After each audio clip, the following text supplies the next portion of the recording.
आमे ए लेक्चर रे आर्टिकल ऊपर डिफरेंट क्वेश्चंस ट्राई करबा। क्वेश्चंस थ्रू रे आमे देखिबा कोठी को आर्टिकल यूज होची, कोठी कोटा यूज होउनी, कोटा करेक्ट और कोटा इनकरेक्ट यूसेज। इंग्लिश लैंग्वेज रे आर्टिकल को दि भाग रे विभक्त करायची। गोटे होची डेफिनाइट आर्टिकल, गोटे होची इनडेफिनाइट आर्टिकल। डेफिनाइट आर्टिकल होची टी एच ई दी, इनडेफिनाइट आर्टिकल होची ए और आन। बर्तमान आन टा आमे सेतिक बेले यूज करछे जेतेबेले हमको वावेल साउंड आसुची। देखिबे किछि question in 2014 he was an MLA but now he is a member of parliament। an MLA कहीं हबो ना MLA रो उच्चारण M रु होची आ M रो उच्चारण A साउंड रु आरंभ होची। इंग्लिश लैंग्वेज रे ए साउंड टा गोटे वावेल साउंड, तेणु वावेल साउंड पूर्वरु आमे आन यूज करछे, खाली वावेल लेटर पूर्वरु नुहे। मेंबर ऑफ पार्लियामेंट टा एम रु स्टार्ट होची किंतु तार उच्चारण म रु होची, तेणु इंग्लिश रे सेटा गोटे consonant sound, Sethi A member of parliament बोली कहबा। ध्यान देबार कथा होची एटा जे इंग्लिश लैंग्वेज रे व आ य ए दुटा वावेल साउंड नुहे, तेणु जदि आपनकर व कि य रो साउंड आछि सेटा वावेल साउंड नुहे। एच वाला बहुत वर्ड अछि जो गुड़ाकर उच्चारण कला बेले प्रथम एच साइलेंट रहे, से साइलेंट रहुथिबा दृष्टिରୁ उच्चारण करा जाय आर, ओ यू आर रो उच्चारण आछे, तेणु ए जगह रे भी आन हबो। In an hours time I will be back. He gave me A 1 rupee note. मु कहिछि व रो उच्चारण इंग्लिश रे कॉन्सोनेंट साउंड रे जाउछि, तेणु एठी ए हबो आन हबो नाही। ए 1 रुपी नोट व सेमती गोटे वर्ड ईयर, आमे ताकू Y E A R year को आमे ईयर बोली पढुचे ई और किंतु सेटा एक्चुअली ईयर नुहे, सेटा होची यर, तार उच्चारण इंग्लिश उच्चारण होची यर, तेणु या पूर्वरु भी आपनकर ए रहइबो। आपन तो कहिबे ऑलरेडी वाई अछि म कहीं आन लगै थंत जे ठीक। गोटे वर्ड अछि ई डब्ल्यू ई, यार उच्चारण हुए यू, तेणु या पूर्वरु कोन लागिबो कहंतु, यटा ला कॉन्सोनेंट, या पूर्व लागिबो ए। नेक्स्ट आसीबो अनकाउंटेबल नाउन। अनकाउंटेबल नाउन पाखरे जनरली आमे इंडेफिनाइट आर्टिकल यूज करू नाही, तेणु he gave me advice, advice is uncountable, तो या पाखरे आमे किछि आर्टिकल यूज करिबा नाही। किंतु ए जगह हे परिबो कोन, ए पीस ऑफ एडवाइस करले सेटा काउंटेबल हे जिवो, तेणु सेठी आमे यूज कर परिबा। एठी गोटे स्पेशल केस मन रखंतु, गोटे होची noise. Do not make noise नुहे, do not make a noise. ए केसटा मन रखि थांतु, even though noise is uncountable. सेमते आपण अन्य अनकाउंटेबल पाखरे भी आर्टिकल बसिबनी। He gave me information, a information हबनी कि आन इनफॉरमेशन हबनी, ए पीस ऑफ इनफॉरमेशन ले हबो। I used to earn 20,000 a month. Per month sense रे आमे करू 20,000 a month, 10 kilometres a an hour, ए भली आमे यूज करू। But I got a raise, कहीं के ए बसिला कारण रेज टा हला गोटे वर्ब जहा को हम एठी नाउन सेंस रे यूज करछु। आ कोन हे परियो, टेक ए वॉक, तुण a walk, dance, run, he went for a run, से जगह रे हम आर्टिकल बसेबा। वर्ब टा जते नाउन सेंस रे यूज हिथिबो। The new HR is a जनक known for his aesthetic lifestyle. मु कहीं कि ए बसेली कारण इटी जनक माने तांको न्यू एचआर कर ना जनक नुहे, न्यू एचआर होचंदी जनक ऋषि भलिया। जनक थिले राजर्षि, तेणु से राजा भी थिले, ऋषि भी थिले, किंतु से राजकीय जीवनचर्या दूर रही एस्थेटिक लाइफस्टाइल निराडंबर जीवन यापन करथिले। तेणु एटी एचआर ना जनक नुहे, जी नुआ एचआर आछंती सी होचंती जनक भलिया गोटे लोक एस्थेटिक लाइफस्टाइल पे ए न्यू एचआर जनाशुना। तेणु ए जो जनक जने प्रॉपर नाउन, ताकू जदि आमे कॉमन नाउन सेंस रे यूज करछे ता पूर्वरु आमे ए बसौछे, दी भी गोटे गोटे जगह रे बसा हुए। जदि आमे कहिबा he is the Baimundi of our village, ता माने से ता ना बाईमुंडी नुहे, बाईमुंडी भलिया काम से आम गाँ रे करिछि, the Baimundi of our village. Common noun, proper noun को कॉमन नाउन करागला। बापरे, it is quite an experience, quite, so, to a भली वर्ड परे आमे आर्टिकल यूज करो। It is quite an experience to work with him. His prudence, prudence माने wisdom, leaves dash little room for error। ଦେଖନ୍ତୁ ଏଇଠି ଲିଟିଲ ଦି ଲିଟିଲ ଭିତରେ difference, similarly ଆସେ few, a few the few ଭିତରେ ଡିଫରେନ୍ସ। ଲିଟିଲ ମାନେ hardly any, ଏଇଟା ଗୋଟେ negative ସେନ୍ସରେ use କରାଯାଏ। ଏ ଲିଟିଲ ମାନେ ଅଳ୍ପ, ପଜିଟିଭ ସେନ୍ସରେ ଜେନେରାଲି ୟୁଜ କରାଯାଏ। ଦି ଲିଟିଲ ମାନେ ଯେତିକି ଅଳ୍ପ, ଯେତିକି ଅଛି ସେତିକି।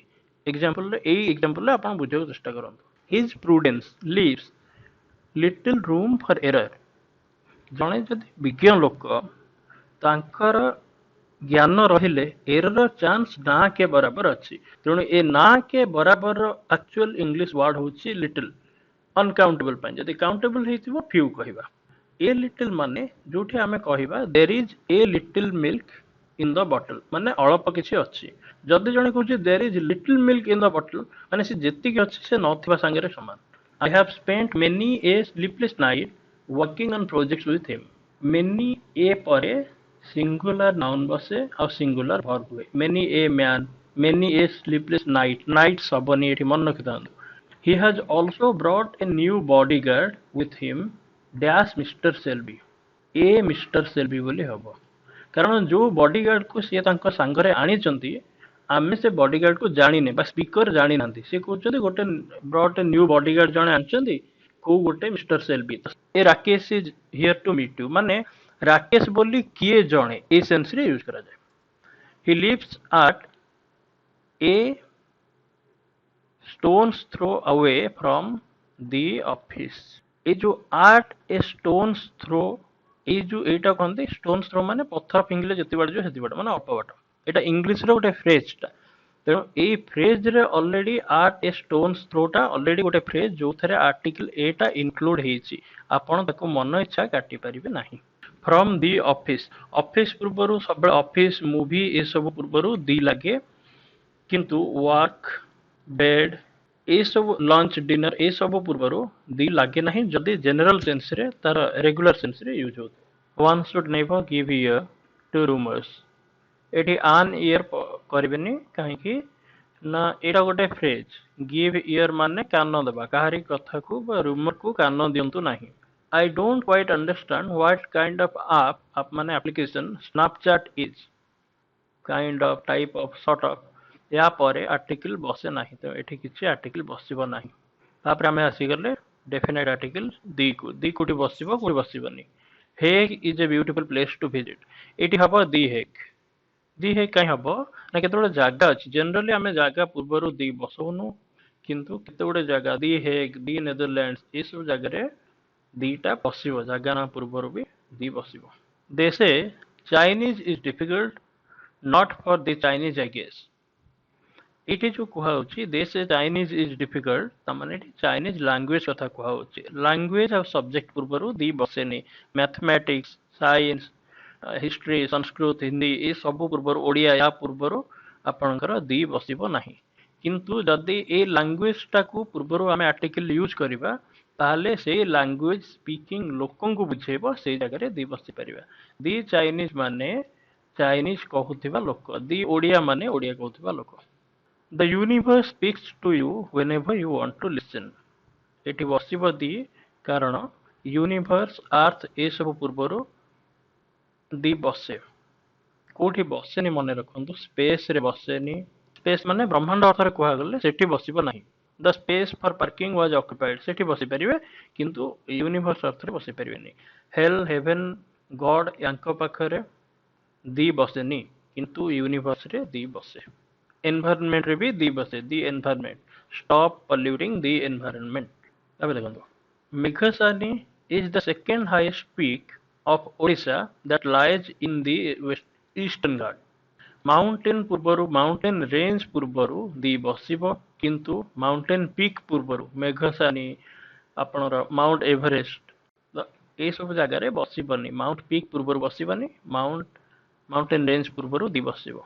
Cancer is expensive to treat, generally disease ପୂର୍ବରୁ ଦି ବସେନି। କ୍ୟାନ୍ସର, ଡାୟାବେଟିସ୍, ହେଡେକ୍ ଏଗୁଡାକ ପୂର୍ବରୁ ଦି ବସେ ନାହିଁ। Virtuous souls go to heaven, ମୁଁ ଏବେ ଆପଣଙ୍କୁ କହିଥିଲି ହେଲ୍, ହେଭେନ, ଗଡ ଏସବୁ ପୂର୍ବରୁ, ୱାର୍ଡ ପୂର୍ବରୁ ଦି ବସେନି। Odisha is part of East India. North India, East India, ଏଇଠି ଗୋଟେ ଜିନିଷ ମନେ ରଖନ୍ତୁ, ଯଦି କୁହାଯାଇଥିବ ଦି north, the east the sun rises in ଦି ଇଷ୍ଟ से जगह ଆପଣ ଦି ବସେଇ ପାରିବେ କିନ୍ତୁ ୱେଷ୍ଟ ବେଙ୍ଗଲ ନର୍ଥ ଇଣ୍ଡିଆ ଏସବୁ ଜାଗାରେ ଦି ବସେଇବେ ନାହିଁ। ସେଲେଷ୍ଟିଆଲ ବଡି ପାଖରେ ଦ ଭିନସ୍ ଦ ମାର୍ସ ଦ ଅର୍ଥ ଦ सन ଦ ପ୍ଲାନେଟ୍ସ ଏସବୁ ଜାଗାରେ ସେଲେଷ୍ଟିଆଲ ମାନେ ଆପଣଙ୍କର ଆଷ୍ଟ୍ରୋନୋମିକାଲ ବଡି ଯୋଉଗୁଡାକ ରହିଲା ଭୌଗୋଳିକ ପିଣ୍ଡ ତା ପାଖରେ ଦି ବସିବ। ଦ ଆର୍ଥ ହବ, ଦ ଏନଭାୟରନମେଣ୍ଟ ହବ, ଦ ୟୁନିଭର୍ସ ହବ କିନ୍ତୁ ସ୍ପେସ୍ ପାଖରେ ବସିବନି। ସେମିତି ଇଷ୍ଟରେ କୋଉଠି ବସିବ କୋଉଠି ବସିବନି ଏବେ ଜାଣିଲେ। ଏବେ ଦେଖିବା according to the Times of India newspaper ନା ପୂର୍ବରୁ ଦି ବସେ। The Times of India the Asian Development Bank organisation ନା ପୂର୍ବରୁ ଦି ବସିବ। Is helping West Bengal state ନା ପୂର୍ବରୁ ଦି ବସେ ନାହିଁ। ଦି ଓଡ଼ିଶା ଦି ପଞ୍ଜାବ ହୁଏ ନାହିଁ। is helping West Bengal in its poverty alleviation program. Have you ever seen ଏଇଠି କେତେ ଗୁଡା ଜିନିଷ ଆପଣ ମନେ ରଖନ୍ତୁ ଆପଣ ଅଲରେଡି ଜାଣିଥିବେ କଣ୍ଟ୍ରି ମାନଙ୍କ ନାଁ ପୂର୍ବରୁ ଦି ବସେନି କିନ୍ତୁ କଣ୍ଟ୍ରି ପୂର୍ବରୁ ଯଦି ରିପବ୍ଲିକ ୟୁନିୟନ ୟୁନାଇଟେଡ ଏଇ ସବୁ ୱାର୍ଡ ଥିବ ଦ ସୋଭିଏଟ ୟୁନିୟନ ସେଇଠି ଦି ବସିବ। ଦ ୟୁନାଇଟେଡ ଷ୍ଟେଟ୍ସ ଅଫ ଆମେରିକା ଦ ବସିବ। ଦି ୟୁନାଇଟେଡ କିଙ୍ଗଡମ ଏଠି ଦି ବସିବ କିନ୍ତୁ ଆପଣ ଯଦି କହିବେ ଆମେରିକା ଖାଲି ଆମେରିକା ବୋଲି କହିବେ ସେଠି ଦି ବସେଇବା ଦରକାର ନାହିଁ। ହି ୱେଣ୍ଟ ଟୁ ଆମେରିକା ସରିଲା ଦି ଆମେରିକା ନୁହେଁ। ସେମିତି ଇଣ୍ଡିଆ ଦି ଦରକାର ନାହିଁ, ଚାଇନା ଦରକାର ନାହିଁ। ତ ଏମିତି ଯୋଉଠି ଲୋକଙ୍କ ନାଁ କିମ୍ବା ଜାଗା ନାଁ ଆସୋସିଏଟ ହେଇକି ଥିବ ସେ ଜାଗାରେ ଦି ବସେନି। ଭିକ୍ଟୋରିଆ ମେମୋରିଆଲ, ଇନ୍ଦିରା ଗାନ୍ଧୀ ଟର୍ମିନାଲ, ଛତ୍ରପତି ଶିବାଜୀ ରେଲୱେ ଷ୍ଟେସନ ଏଇ ଜାଗାରେ ବସେନି, ଦି ବସିବ ନାହିଁ। କଟକ ଦହିବରା ବସିବନି କିନ୍ତୁ ଆଇକନିକ ପ୍ଲେସ ଜାଗାରେ ବସିବ ଯଦି ଇଣ୍ଡିକେଟିଭ ଥିବ ଯେମିତି ଦି ତାଜମହଲ ସେଠି ବସିବ। ଦି ତାଜ ହୋଟେଲ ବସିବ। ଏମଏସଟି Mahendra Singh Dhoni won India the World Cup trophy ଏସବୁ ପୂର୍ବରୁ ଦି ବସେ। ଡାଇନେଷ୍ଟି ପୂର୍ବରୁ ଦି ବସେ। କାଷ୍ଟ ପୂର୍ବରୁ ଦି ବସେ। ଆପଣ ଯଦି ଟାଇମ ପିରିୟଡ କହିବେ ତା ପୂର୍ବରୁ ବି ଦି ବସିବ। ଦି ରାଜପୁତ, ଦି ମରାଠାସ, ଦି ବ୍ରାହ୍ମଣସ, ଦି ହିନ୍ଦୁଜ ଏ ସବୁ ପୂର୍ବରୁ ଦି ବସିବ। ଦି Rajput fought many wars. She was hurt in the eye ଏ ପୋଜେସିଭ କେସରେ ପୋଜେସିଭର ଓମିସନରେ ଦି ବସେ। ସି ୱାଜ ହର୍ଟ ୟାର ମାନେ she was hurt in her eye ଏଠି ହର ଯଦି ନ ଲଗାଉଛନ୍ତି ତାହେଲେ ଦି ବସିବ। ମ୍ୟୁଜିକାଲ ଇନଷ୍ଟ୍ରୁମେଣ୍ଟ ପୂର୍ବରୁ ଦି ବସେ। ଭାୟୋଲିନ ପୂର୍ବରୁ, ଫ୍ଲୁଟ ପୂର୍ବରୁ, ତବଲା ପୂର୍ବରୁ, ପିଆନୋ ପୂର୍ବରୁ ସବୁ ପୂର୍ବରୁ ଦି ବସିବ। The piano, the violin, the tabla. ଗଭର୍ଣ୍ଣମେଣ୍ଟର ଯୋଉ wing the legislature, the police, the army ଏ ସବୁ ପୂର୍ବରୁ ଆଉ ଇଭିନ ପଲିଟିକାଲ ପାର୍ଟିର ନାଁ ପୂର୍ବରୁ the accountant general, the advocate general ଏ ସବୁ ପୂର୍ବରୁ ଦି ବସିବ। Always speak the truth never tell a lie. Speak the truth next is tell a lie. Hockey is quite a difficult game to play. ଖେଳ ପୂର୍ବରୁ hockey, cricket, tennis ୟା ପୂର୍ବରୁ article ବସେନି। ଦି hockey ଏସବୁ ବସେନି। Generally ବସେନି। Exceptional କେସରେ ଆପଣ ବସେଇ ପାରିବେ। The hockey played by Dhyan Chand was phenomenal to watch. ଆପଣ ସେଠି ସ୍ପେସିଫିକ କହୁଛନ୍ତି ଧ୍ୟାନଚାନ୍ଦଙ୍କର ହକି ଖେଳିବା ଖେଳ ଉପରେ ସେଠି ବସେଇ ପାରିବେ। Generally ବସିବନି। Quite a difficult task ଏ ଜାଗାରେ ଏ ବସିବ। ନେକ୍ସଟ ଇଜ ଦି ରାଜଧାନୀ ଏକ୍ସପ୍ରେସ, ଦି ଏୟାର ଇଣ୍ଡିଆ, ଦି ଜେଟ୍ ଏୟାରୱେଜ ଏ ସବୁ ଜାଗାରେ ଟ୍ରେନ, ପ୍ଲେନ, ଫ୍ଲାଇଟ ଏସବୁର ନାଁ ପୂର୍ବରୁ ଦି ବସେ। Express is late I won't make it to dinner ଏଠି ବସିବ ନାହିଁ। ଡିନର, ବ୍ରେକଫାଷ୍ଟ, ବେଡ ଏ ସବୁ ଜାଗାରେ ଦି ବସେ ନାହିଁ। ମନେ ରଖନ୍ତୁ ଆଇ ୱେଣ୍ଟ ଟୁ ବେଡ ମୁଁ ଶୋଇବାକୁ ଗଲି ଯଦି ତାର ଜେନେରାଲ ପର୍ପଜରେ କୁହାଯାଉଥିବ। ଦ ଥିପ୍ ୱେଣ୍ଟ ଟୁ ଦି ବେଡ ମାନେ ଖଟ ପାଖକୁ ଗଲା କିଛି ଗୋଟେ ଜିନିଷ ଚୋରି କରିବା ପାଇଁ। ଯଦି ଜେନେରିକ ସେନ୍ସରେ ଆପଣ କହୁଛନ୍ତି ବେଡକୁ ଯାଉଛନ୍ତି ଶୋଇବା ପାଇଁ then I went to bed the ବସିବ ନାହିଁ। ସେମିତି I went to dinner, I went to lunch ଆପଣ ସେ ଜାଗାରେ ଦି ବସିବାର ଆବଶ୍ୟକତା ନାହିଁ। ଆଚ୍ଛା ଏଇଠି ଆପଣ ମନେ ରଖିଲେ ରାଜଧାନୀ ଏକ୍ସପ୍ରେସ ଏଇଟା ଏୟାର ଇଣ୍ଡିଆ ଏସବୁ ଜିନିଷ ମନେ ରଖିଲେ। ସେମିତି ଦି ବସ୍ ଷ୍ଟପ୍ ବି ହୁଏ, ଦି ମୁଭିଜ ଏସବୁ ଜିନିଷ ହୁଏ କିନ୍ତୁ ମନେ ରଖନ୍ତୁ ଯଦି ଟ୍ରାଭେଲରେ ହେଇଥିବ ବାଏ କାର, ବାଏ ଟ୍ରେନ ଏ ସବୁ ଜାଗାରେ ଦି ବସିବାର ଆବଶ୍ୟକତା ନାହିଁ। By car direct by car ଲେଖି ଯୋଉଠି ଜଣଙ୍କର ହବି, ଆକ୍ଟିଭିଟି, ପ୍ୟାସନ ଏ ଉପରେ କୁହାଯାଉଛି ସେ ଆକ୍ଟିଭିଟି ଜାଗାରେ ଦି ବସିବନି। ତେଣୁ ଏଠି ଦି ବସିବାର ଆବଶ୍ୟକତା ନାହିଁ। Gardening is her passion, dancing is my hobby. Compliment ଆପଣ ଯୋଉଠି କମ୍ପ୍ଲିମେଣ୍ଟ ସେନ୍ସରେ ୟୁଜ ହଉଛି ସେଠି ଦି ବସେଇବାର ଆବଶ୍ୟକତା ନାହିଁ।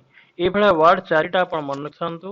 ତେଣୁ ୟା ପାଖରେ କମ୍ପ୍ଲିମେଣ୍ଟ ପୂର୍ବରୁ ଆପଣ ଦି ବସେଇବାର ଆବଶ୍ୟକତା ନାହିଁ। He was made captain of the Indian cricket team ସେମିତି we elected him president, we elected him the president ହବ ନାହିଁ। ଇନଭେନସନ ରହିଲା ସେ ସବୁ ଜାଗାରେ ଦି ବସେ। ତେଣୁ I enjoy classical music on the radio ହବ। ସେମିତି ଦି ଟେଲିଗ୍ରାଫ, ଦି ଟେଲିଗ୍ରାମ, ଦି ଟେଲିସ୍କୋପ ଆପଣଙ୍କର ଯାହା ରହିଲା ସବୁ ଆଗରେ ଦି ବସିବ।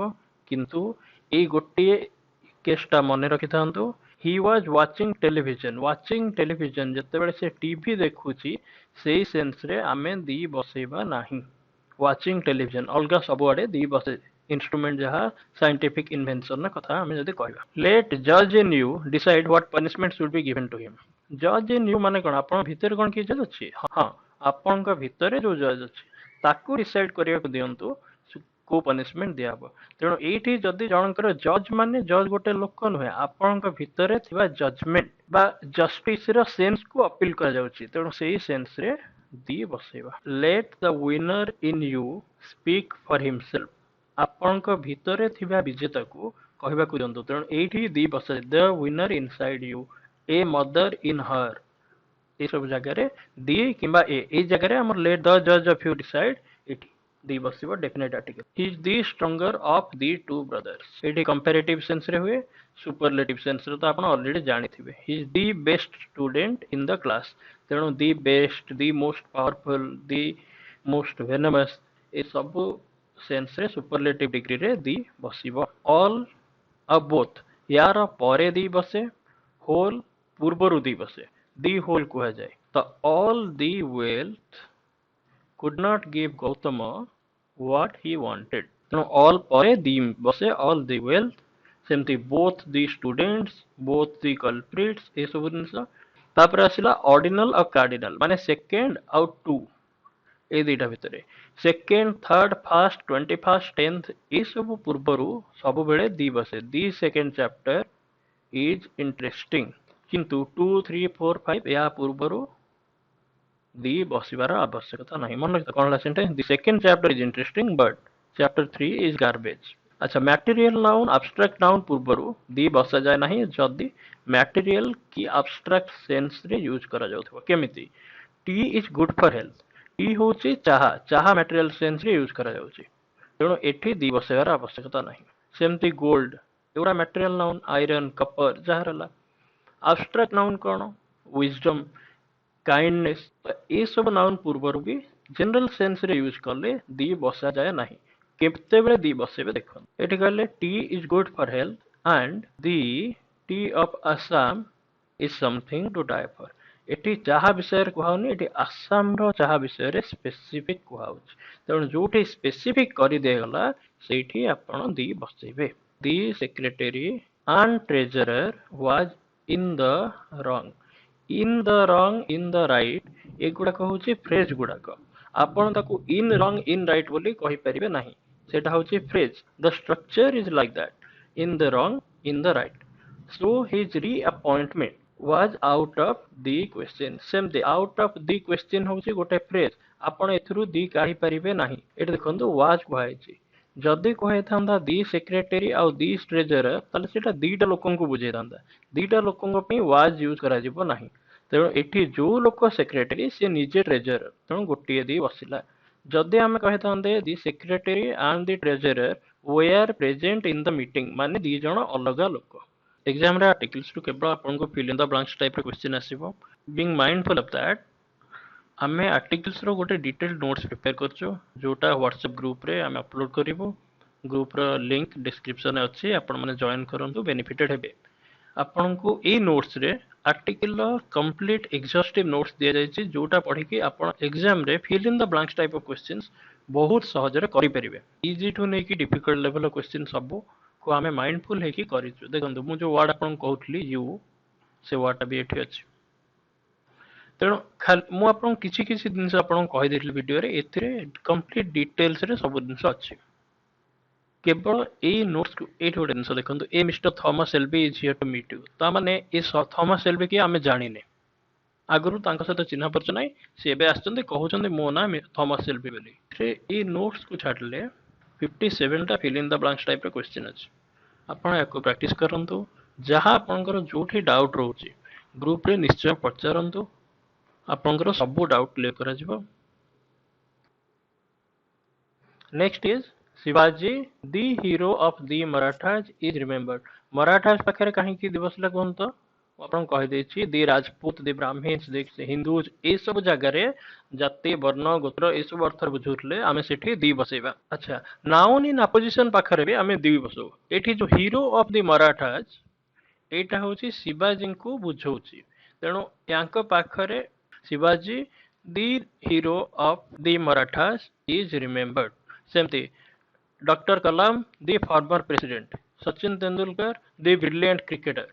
ए जगह रे नाउन इन अपोजिशन ए सेंस रे हमें दी बसौचे। He is not a religious man, कारण रिलीजियस मैन ता गोटे नाउन फ्रेज ता पूर्वरु आमे गोटे आर्टिकल बसेले खाली रिलीजियस हेले दरकार नहीं। ही इज नॉट रिलीजियस कहथांते जेहेतु रिलीजियस मैन कहा होची a religious man. He is not a religious man, he does not go to church. Temple church school college ए सब जतबेले जनरल जनरल सेंस रे यूज करा होतबो आपण ता पूर्वरु दी बसेबे नाही। जेमति I am going to bed, I am going for lunch, तो सेठी जेमति ए एंड दी बसो नथले एठी भी सेमति आर्टिकल बसेबेनी जदि चर्च टा प्रेयर करिकबा को जिबा सेंस रे होची। Temple church mosque school college ए सब या पूर्वरु दी बसिबो नाही। एठी बसिबनी मार्केट पूर्वरु भी बसिबो नाही, किंतु मूवी पूर्वरु बसिबो, थिएटर पूर्वरु बसिबो, बस स्टैंड पूर्वरु बसिबो, ऑफिस पूर्वरु बसिबो, वर्क पूर्वरु बसिबो नाही। वर्क टा हला अनकाउंटेबल, वर्क पूर्वरु बसिबनी। ही गेव मी वर्क, जदि काउंटेबल करिवे he gave me a piece of work, किंतु ऑफिस पूर्वरु बसिबो I went to the office, the office. ए केते गुडा टाइम सेंस रे केते गुडा पूर्वरु दी बसे केते गुडा पूर्वरु बसेनी। जेमति आट नून, आट मिडनाइट, आट नाइट या पूर्वरु ए एंड दी किछि बसेनी, तेणु आम तो डायरेक्ट कहबा आट नून। किंतु इवनिंग मॉर्निंग ए सब रे दी बसे। In the evening, in the morning, I will see you at noon, no I will see you in the evening. एमती दी थर कहि दियंतु आपण इन दी इवनिंग आपण मन नै जो। आपण जदि चेष्टा करिवे जे इवनिंग पर दी बसे पूर्वरु दी बसे कि नाही मु मन रखिबे रहिबनी।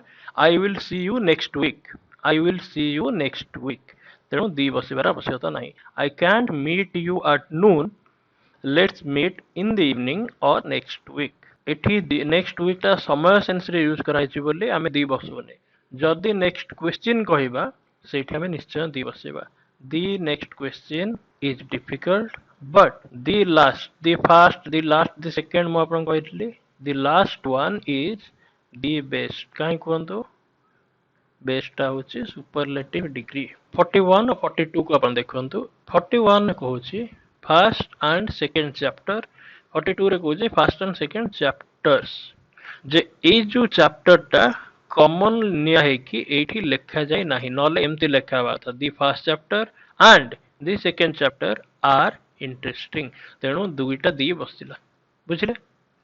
नेक्स्ट होची the first and second chapters are interesting. काहे कहले एठी दी फर्स्ट एंड सेकंड कहले द फर्स्ट टू को बुझौची। तो आपण लोजन the first and second chapters ता माने द फर्स्ट टू चैप्टर्स, तेणु दी फर्स्ट टू चैप्टर्स न लिखि लिखा है दी फर्स्ट एंड सेकंड चैप्टर्स। जदि चैप्टर अच्छी दी first chapter and the second chapter, first chapter टा से काटिला रिपीटेशन न करिया पे, तो लिखला दी first and the second chapter. Otherwise the first two chapters जगह रे से लिखला दी फर्स्ट एंड सेकंड चैप्टर्स, एठी दी बसेला नहीं। अच्छा जदि मो माई पॉजिटिव सेंस रे थिबो, माई फादर, माई आंट ए सब सेंस रे थिबो, सेठी आमे दी बसिबानी। Father will go to Delhi, तो माई फादर सेंस रे जदि अछि एठी दी बसिबार आवश्यकता नहीं। ये फादर माने मो बापांग कथा कहै जाउछि बा स्पीकर घर बापांग कथा कहै जाउछि।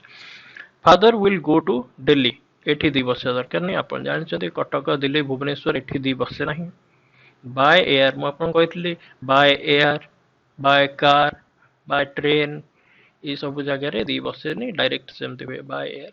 किंतु बाय दी राजधानी express, the air India Etah. Kashmir is known as dash Switzerland of India. Eighty Switzerland हला गोटे प्रॉपर नाउन, गोटे जगार ना, याको आमे कॉमन नाउन करछे। कॉमन नाउन माने जहा सहित आमे कंपेयर करबा, तेणु ए जगह रे दी बसेले प्रॉपर नाउन टाको कॉमन नाउन करि हबो। मनकर Kalidas is known as the Shakespeare of India, तो अपन जानले शेक्सपियर टा गोटे प्रॉपर नाउन, ताकू कॉमन करिया पे आमे दी बसेले गोटे गोटे जगह ए एंड बी यूज करो। जेंते आमे पूर्व बटले a Janak, he is a Janak, known for his ascetic lifestyle। A Janak ମାନେ କଣ? ଜନକ ଋଷିଙ୍କ ସହିତ ତାଙ୍କୁ କମ୍ପେୟାର କରାଯାଇଛି, ତ ସେଠି ଏ ବସିଥିଲା। ଯଦି ହେଇଥାନ୍ତା Kashmir is a Switzerland known for its beautiful valleys, ତାହେଲେ ବି ଠିକ ହେଇଥାନ୍ତା। You should visit dash an islands, এটা আন ନୁହେଁ, an ମାନେ ଆଣ୍ଡାମାନ ନିକୋବର। ତ you should visit the Andaman Nicobar Islands, ଦ୍ୱୀପପୁଞ୍ଜ, islands, gulf, bay, ocean, sea, ଏ ସବୁ ପାଖରେ ଦି ବସେ। ଏକ୍ସାମ୍ପଲ କହୁଛି, the Persian gulf, the gulf of Mannar, the bay of Bengal, the Indian ocean, the Pacific ocean. ତ the Andaman Nicobar islands, the Lakshadweep, ସବୁ ପାଖରେ the ବସିବ। ଇନ୍ ସାଇନ୍ସ ୱି ଟ୍ରଷ୍ଟ, ଏଠି ସାଇନ୍ସ ପାଖରେ ଦି ବସିବନି। ସାଇନ୍ସ, ମ୍ୟାଥମେଟିକ୍ସ ଯୋଉ ଗୁଡାକ ସବଜେକ୍ଟ ରହୁଛି ତା ପାଖରେ ଆମେ ଦି ବସିବା ନାହିଁ। ସେମିତି ଲାଙ୍ଗୁଏଜ ପାଖରେ ବି ଦି ବସିବା ନାହିଁ। କିନ୍ତୁ ମନେ ରଖନ୍ତୁ, ବେଦ, ପୁରାଣ, ରାମାୟଣ, ଧର୍ମଗ୍ରନ୍ଥ, ବାଇବେଲ ଏ ସବୁ ପାଖରେ ଦି ବସିବ। ଦି ବେଦସ୍, ଦି ବାଇବେଲ, ଦି ଭଗବତ ଗୀତା। ଏବେ ଧ୍ୟାନ ଦିଅନ୍ତୁ, କିନ୍ତୁ ଯଦି କୁହାହେଲା ବାଲ୍ମୀକି ରାମାୟଣ, ସେଠି ଦି ବସିବନି। ଦେଖନ୍ତୁ, ଦି ରାମାୟଣ ଠିକ, ଯଦି ଲୋକଙ୍କର ନାଁ ଆଗକୁ, ଯେମିତି ଆମେ କହୁଥିଲେ ଇନ୍ଦିରା ଗାନ୍ଧୀ ଏୟାରପୋର୍ଟ, ଦିଲ୍ଲୀ ଏୟାରପୋର୍ଟ, ତା ପୂର୍ବରୁ ଦି ବସୁନି, ସେମିତି ବାଲ୍ମୀକି ରାମାୟଣ ତା ପୂର୍ବରୁ ବି ଦି ବସିବନି। କିନ୍ତୁ ରାମାୟଣ ଖାଲି କୁହାଇଥିଲେ ଦି ରାମାୟଣ ବୋଲି ଲେଖା ହବ। ତାପରେ ଦେଖନ୍ତୁ, science of ancient India was well ahead of its time, ଏଇଠି କୁହାଯିବ ଦି ସାଇନ୍ସ, କାରଣ ଏଇଟା ସବଜେକ୍ଟ ନୁହେଁ, ଏଇଟା ସେତେବେଳର ବିଜ୍ଞାନ ସ୍ପେସିଫିକ କରିଦଉଛି। ଯେମିତି ମୁଁ ପୂର୍ବରୁ ଆପଣଙ୍କୁ କହିଥିଲି, ସେମିତି ଆମେ ଜାଣିଛେ କଣ, ମ୍ୟାଟେରିଆଲ ନାଉନ ଆଉ ଆବଷ୍ଟ୍ରାକ୍ଟ ନାଉନ ପାଖରେ ଦି ବସେନି, ୱିଜଡମ୍ ପାଖରେ ଧରନ୍ତୁ ଦି ବସିବ ନାହିଁ। କିନ୍ତୁ ଦି wisdom ପାଖରେ ଜେନେରାଲି ହବନି, wisdom is the solution to all problems, ବସିବନି, ଜେନେରାଲ ସେନ୍ସରେ ୟୁଜ ହେଇଛି। କିନ୍ତୁ ଯଦି କୁହାହେଲା the wisdom of the boy saved his life from the tiger, ତ ଏଠି କଣ, wisdom ଟା ଜେନେରାଲ ବୁଦ୍ଧିମତ୍ତା ସେନ୍ସରେ କୁହାଉନି, ପିଲାର wisdom, ବୟର wisdom ବିଷୟରେ ସ୍ପେସିଫିକ କୁହାଉଛି। ତେଣୁ ସେ ଜାଗାରେ ଦି ନିଶ୍ଚୟ ବସିବ। He was found, the suspect was found guilty and was sent to prison। Prison, jail, ଯେମିତି ଆମେ ପଢିଥିଲେ ମାର୍କେଟ ଆଉ ବେଡ, ଚର୍ଚ୍ଚ, ଟେମ୍ପଲ ଏସବୁ ଜାଗାରେ ଦି ବସେନି, ପ୍ରିଜନ, ଜେଲ ଏସବୁ ଜାଗାରେ ବି ଦି ବସେନି। ଏକ୍ସେପସନ ମନେ ରଖିଥାନ୍ତୁ, ବସ୍ ଷ୍ଟପ, ମୁଭି, ଅଫିସ, ଏଇଭଳି ଅଳ୍ପ କେତେଟା ଅଛି ଯୋଉଠି ଦି ବସେ। ନହେଲେ he went to prison, he went to church, he went to bed, pupils should go to school, they should go to college। ଆପଣଙ୍କର ଏ କୌଣସି ଜାଗାରେ ଦି ବସିବ ନାହିଁ ଯଦି ତାର ଜେନେରାଲ ସେନ୍ସରେ ୟୁଜ ହେଇଛି। ଯଦି ଇଞ୍ଜିନିୟର ଯାଇଛନ୍ତି ସ୍କୁଲ, ସେ ତ ପାଠ ପଢିବାକୁ ଯାଇନଥିବେ ନା, ସେ ସ୍କୁଲ କାମ ଦେଖିବାକୁ ଯାଇଥିବେ। So the engineer visited the school, ସେଠି ବସିପାରିବ। କିନ୍ତୁ student should go to school, the ବସିବ ନାହିଁ। ତାପରେ ଗିଲ୍ଟି, ଇନୋସେଣ୍ଟ, ଏଇଟା ଗୋଟେ adjective. So he was found guilty, guilty ପାଖରେ ମ୍ୟାନ କି କିଛି ନାହିଁ, ଏଇଠି ଗୋଟେ ଆଡଜେକ୍ଟିଭ। ତେଣୁ ଏଠି କୌଣସି ଆର୍ଟିକଲ ବସିବାର ଆବଶ୍ୟକତା ନାହିଁ। ଆମେ କହୁଛୁ କି ସି ଇଜ ଏ ବ୍ୟୁଟିଫୁଲ ବୋଲି କହୁଛେ କି, କହୁନେ ନା, ତେଣୁ ଏଠି ଏ ଦରକାର ନାହିଁ। କିନ୍ତୁ ଯଦି ଗର୍ଲ କୁହାହବ, she is a beautiful girl ବୋଲି କହିବା। ସେମିତି ସି ୱାଜ ଫାଉଣ୍ଡ ଗିଲ୍ଟି, ଗିଲ୍ଟିଟା ସିମ୍ପଲି ଆଡଜେକ୍ଟିଭ, ଏଠି ଆପଣଙ୍କୁ ଆର୍ଟିକଲ ବସିବାର ଆଦୌ ଆବଶ୍ୟକତା ନାହିଁ।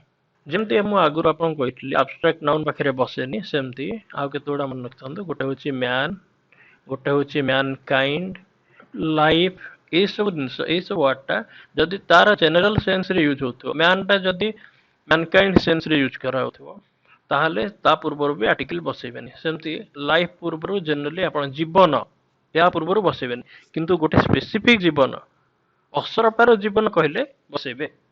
ତେଣୁ ଲାଇଫ ମେ ବି ରାସନାଲ, ଏଠି ଦି ଦରକାର ନାହିଁ। Life may be rational but life of pageant, ଏଇଠି ଦି ବସିବ। କାରଣ ଏଇ ଲାଇଫଟା ସ୍ପେସିଫିକ ହେଇଗଲା, ଏଠି ଖାଲି ଜୀବନ ବିଷୟରେ କୁହାଉନି, ଏଠି ପାଏର ଜୀବନ ବିଷୟରେ କୁହାହଉଛି। ତେଣୁ ଜୀବନ ହୁଏତ ରାସନାଲ ହେଇପାରେ, ପାଏର ଜୀବନ ରାସନାଲ ନୁହେଁ। କାହିଁକି ନୁହେଁ? କାରଣ ପାଏଟା ଇରାସନାଲ ନମ୍ବର। ଯେତେ ସେଲେଷ୍ଟିଆଲ ବଡି ଅଛି, ସନ୍, ମୁନ, ପ୍ଲାନେଟ୍ସ, ଆର୍ଥ, ଭିନସ୍, ମାର୍ସ, ସବୁ ତା ପୂର୍ବରୁ ଦି ବସିବ। କେବଳ ସ୍ପେସ ପୂର୍ବରୁ ବସିବନି। ଦି ସନ୍, ଡିରେକ୍ସନ ପୂର୍ବରୁ ମୁଁ ଆପଣଙ୍କୁ କହିଥିଲି, ଦି ସନ୍ ରାଇଜେସ୍ ଇନ୍ ଦି ଇଷ୍ଟ, ମନେ ରଖିଛନ୍ତି ଏଇଟା, ଡିରେକ୍ସନ ପୂର୍ବରୁ ବସିବ। କିନ୍ତୁ ଯଦି ଡିରେକ୍ସନଟା ଆଉ ଗୋଟେ ଜିନିଷ ସହିତ ଯୋଡି ହେଇଗଲା, ବସିବନି। Odisha is in east India, ଏଠି ଦି ଇଷ୍ଟ ଇଣ୍ଡିଆ ହବନି। It is a north American country, the north American country बसवा दरकार अच्छा दी सन सेमती जानले celestial body the sun never set on the British empire राजा एम्पायर किंगडम ए सब पूर्व दी बसे the British empire because even god the god हुएनी गॉड हेल हेवन दी हुएनी मन रखते because even god could not trust the Brits माने ब्रिटिश पीपल तेणु Brits in the dark in the Dark कही जमती गोटे फ्रेज इन दी डार्क हूँ गोटे फ्रेज दी काटी पारे आप तो सेंटेंस कौन है पढ़ा the sun never set on the British empire because even god could not trust the Brits in the dark Sant Tukaram गोटे सुंदर बाणी सहित मुझे भिडियोटा को एंड करने चाहूँगी बहुत प्रैक्टिस करूँ एवं आप हाथ में समय अच्छी आप प्रैक्टिस करूँ एग्जाम आप निश्चय बहुत भल करेंगे thank you have a great day.